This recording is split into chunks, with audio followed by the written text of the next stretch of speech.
Trump ने Putin को दी परमाणु युद्ध की धमकी। गाजा में भूखे फलस्तीनी पर गोलीबारी, 10 की मौत। रूस के बाद अब अमेरिका में भूकंप का झटका। बलूच नेता ने ट्रंप को चेताया, कहा मुनीर का चक्कर छोड़ो। पाकिस्तान के खैबर पख्तूनख्वा में बड़ा विस्फोट। नमस्कार, द न्यूज़ 15 देख रहे हैं आप। मैं हूं आपके साथ तनुज दीक्षित। आप सभी का बहुत बहुत स्वागत है हमारे खास प्रोग्राम दुनिया के हालचाल में। दुनिया के हालचाल में इन बड़ी खबरों पर विस्तार से नजर डालते हैं और शुरुआत करते हैं अमेरिका और रूस को लेकर। राष्ट्रपति डोनाल्ड ट्रंप ने रूस के साथ बढ़ते तनाव के बीच एक बड़ा बयान दिया है। उन्होंने कहा है कि अमेरिका रूस के साथ परमाणु युद्ध के लिए पूरी तरह तैयार है, लेकिन साथ ही ये भी कहा कि ऐसी स्थिति में कोई विजेता नहीं होगा। यह बयान तब आया जब ट्रंप ने रूस के नज़दीक 2 अमेरिकी परमाणु पनडुब्बियों को तैनात करने का आदेश दिया। ट्रंप का कहना है कि यह कदम रूस के पूर्व राष्ट्रपति दमित्री मेदवेदेव के भड़काऊ बयानों के जवाब में उठाया गया। ट्रंप ने मेदवेदेव को रूस का नाकाम पूर्व राष्ट्रपति करार दिया, जिसके बाद मेदवेदेव ने पलटवार करते हुए कहा कि रूस अपने रास्ते पर अडिग रहेगा। यह जुबानी जंग तब शुरू हुई जब मेदवेदेव ने कहा कि ट्रंप रूस के साथ खतरनाक खेल खेल रहे हैं और रूस ना तो इजराइल है ना ईरान। ट्रंप ने जवाब में कहा कि वह अमेरिकी नागरिकों की सुरक्षा के लिए यह कदम उठा रहे हैं। ट्रंप ने पनडुब्बियों की तैनाती की जगह तो नहीं बताई, लेकिन कहा कि यह कदम जरूरी था। इस तनाव से दोनों देशों के रिश्तों में और खटास आने की आशंका है। वहीं दुनिया के हालचाल में आगे बात करेंगी गाजा की।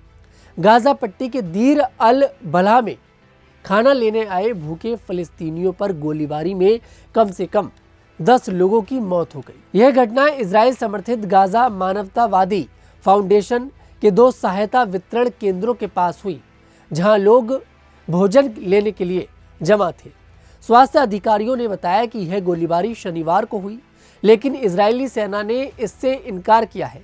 लगभग 1 हफ्ते पहले भूख से मरते बच्चों की खबरों के बाद अंतर्राष्ट्रीय दबाव के चलते इजराइल ने गाजा के 20 लाख लोगों के लिए सीमित मानवीय सहायता और हवाई सहायता की घोषणा की थी।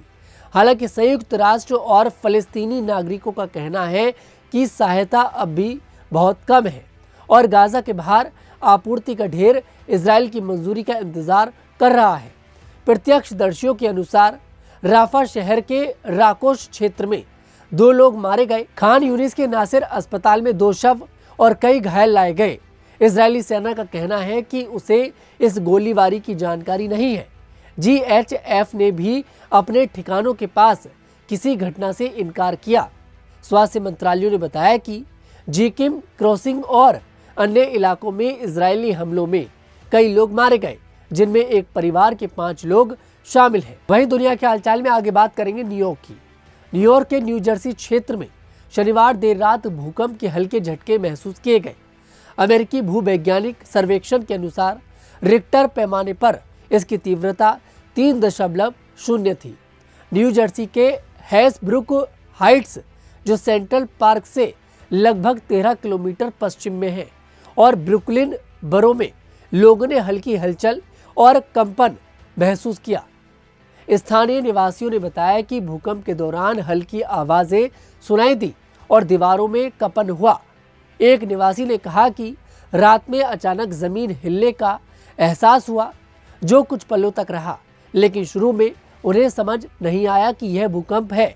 यह भूकंप हल्का था, इसलिए किसी जानमाल के नुकसान की कोई खबर सामने नहीं आई है। USGS ने इसे हल्की श्रेणी में रखा और कहा कि इससे बड़ी क्षति की संभावना नहीं है। फिर भी लोगों से सतर्क रहने और भविष्य की आपदाओं के लिए तैयार रहने को कहा गया है। यह घटना याद दिलाती है कि भले ही पूर्वी अमेरिका में भूकंप आम नहीं है, लेकिन ऐसी प्राकृतिक घटनाएं हो सकती हैं और इसके लिए हमेशा तैयार रहना जरूरी है। वहीं दुनिया के हालचाल में आगे बात करेंगे पाकिस्तान और अमेरिका को लेकर। अमेरिकी राष्ट्रपति डोनाल्ड ट्रंप द्वारा पाकिस्तान में तेल और प्राकृतिक गैस का विशाल संयंत्र स्थापित करने का सपना पूरा होना अभी से ही मुश्किल में दिखाई दे रहा है। बलूचिस्तान के नेता मीर यार बलोच ने डोनाल्ड ट्रंप को अपने एक्स अकाउंट पर एक पोस्ट के जरिए तेल और प्राकृतिक गैस जैसे किसी भी भंडार की और कदम नहीं रखने की चेतावनी दी है। बलूच नेता ने साफ कहा कि तेल, गैस, लिथियम, यूरेनियम जैसे सभी खनिज बलूचिस्तान के हैं, न कि पाकिस्तान के। मुनीर ने आपको गुमराह किया है, इसलिए उनका चक्कर छोड़ दे। मीर यार बलोच ने लिखा, आपका इस क्षेत्र में विशाल तेल और खनिज संसाधनों की पहचान को लेकर किया गया आकलन बिल्कुल सही है। हालांकि पूरे सम्मान के साथ यह सूचित करना आवश्यक है कि आपकी सरकार को पाकिस्तानी सैन्य नेतृत्व, विशेष रूप से जनरल असीम मुनीर और उनके कूटनीतिक माध्यमों द्वारा इन महत्वपूर्ण संसाधनों की वास्तविक भौगोलिक स्थिति और स्वामित्व के संबंध में गंभीर रूप से गुमराह किया गया है। बलूच नेता ने कहा, तेल, प्राकृतिक गैस, तांबा, लिथियम, यूरेनियम और दुर्लभ पृथ्वी खनिजों के ये अप्रयुक्त भंडार पाकिस्तान के पंजाब क्षेत्र में स्थित नहीं है, जो असल में पाकिस्तान का हिस्सा है।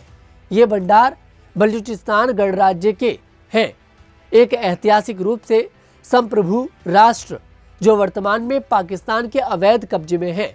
मुनीर का यह दावा कि ये संसाधन पाकिस्तान के हैं न केवल गलत है, बल्कि बलूचिस्तान की संपदा को राजनीतिक और आर्थिक लाभ के लिए हड़पने का जानबूझकर किया गया प्रयास है। वहीं दुनिया के हालचाल में अगली और आखिरी खबर भी पाकिस्तान से है। पाकिस्तान के अशांत खैबर पख्तूनख्वा प्रांत के लक्की मरवत जिले में शनिवार को घातक विस्फोट हुआ है। यह धमाका एक पुराने मोर्टार शेल में हुआ। इस घटना में 5 बच्चों की मौत हो गई और 12 अन्य घायल हो गए। यह जानकारी पाकिस्तान पुलिस ने दी है। यह हादसा उस वक्त हुआ जब बच्चों के एक समूह को पहाड़ियों में एक बिना फटा मोर्टार शेल मिला और वे उसे अपने गांव ले आए। पुलिस के अनुसार वे बच्चे इस बात से अनजान थे कि वह एक बम है और खोलते समय शेल में विस्फोट हो गया। विस्फोट में 5 बच्चों की मौके पर ही मौत हो गई, जबकि 12 अन्य घायल हो गए।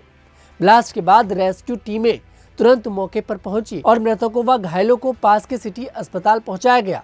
अस्पताल के प्रवक्ता के अनुसार घायल बच्चों में से कई की हालत गंभीर बनी हुई है। इस हादसे से इलाके में दहशत का माहौल फैल गया है। आज की दुनिया के हालचाल में इतना ही। मैं तनुज दीक्षित फिर आपसे मुलाकात करूंगा। तब तक के लिए हमारे साथ देखते रहिए न्यूज़ 15।